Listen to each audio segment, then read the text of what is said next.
Pia neno kwa kuwa bingwa Young Africans. Mchezo umekuwa wa hadhi ya dabi, tunawapongeza sana Yanga, tunawapongeza Simba, tunawapongeza Yanga kwa kuwa mabingwa. Ligi imekamilika, wamekuwa mabingwa, hongera zao nyingi, lakini mimi nizipongeze timu zote zilizocheza ligi kuu. Ligi yetu imekuwa sana kwa ubora. Kwa hiyo mpaka leo tunapokuja kuhitimisha, tumeendelea kuionyesha Afrika ukubwa wa ligi, ukubwa wa soka la Tanzania. Kwa hiyo hiki ni kitu muhimu na mimi nimefurahi sana kwamba leo tumekamilisha. Namna ambavyo tumeshuhudia ligi kwa mara ya kwanza, waamuzi kutoka nje umechezesha mechi ambayo ni ya heshima. Mshindi lazima apewe kikombe chake. Namna ambavyo umetazama kwa waamuzi na kile ambacho kilikuwa kinasema kuhusiana na waamuzi wetu. Wako experience nini? Bahati mbaya mimi sina taaluma ya uamuzi, kwa hiyo mimi nimeona mchezo umeamuliwa mpaka mwisho.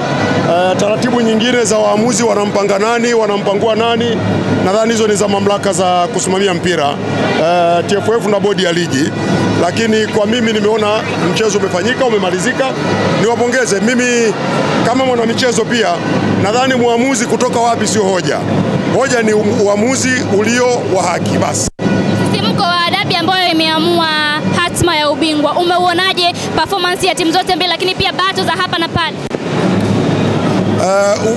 Sisi wote, manake siwezi kujitoa kwamba sijui, wote tunajua ambapo hii mechi imetoka.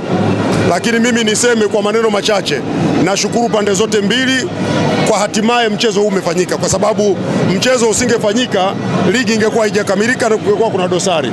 Kwa hiyo mchezo umekamilika, naamini shirikisho la soka Tanzania TFF na wadau wake, bodi ya ligi na wengineo wote watakaa chini, watatathmini ligi ilivyokwenda, wataweka utaratibu mwingine katika ligi ijayo, na pale ambapo serikali tunaweza tukasaidia, wakituhitaji tutafanya, kwa sababu vyama hivi vinafanya kazi kwa uhuru na sisi hatuwezi kuviingilia. Mzigo wa uwanja leo mara baada ya muda mrefu umetumika kwenye mchezo mkubwa. Tunafahamu mbeleni michuano ijayo ni ya CHAN. Hali mlivyoiona, mnajiridhisha kwamba uwanja sasa uko tayari? Uwanja uko vizuri. Mheshimiwa Rais ameweka pesa ya kutosha hapa uwanjani kwa ajili ya kukarabati baada ya ile mechi ya Simba na Al-Masry. Uwanja uko vizuri, na mimi nawaomba waandishi wa habari, mkitoka hapa kazungumzeni na wachezaji, wawaambie ubora wa pichi ya Benjamin Mkapa leo. Uwanja uko vizuri, mmeona viti 40 vimeshafungwa, watu wamefurahi, vione tumefanya marekebisho makubwa. Kwa hiyo tunaendelea kumalizia vitu vidogo vidogo, kwa sababu pamoja na mechi hii kufanyika na tunakwenda kwenye CHAN, bado kutakuwa na kazi ya kuangalia uwanja, kuhakikisha unabaki kwenye ubora wake.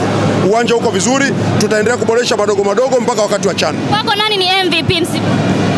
Awacha waamue mamlaka zinazohusika.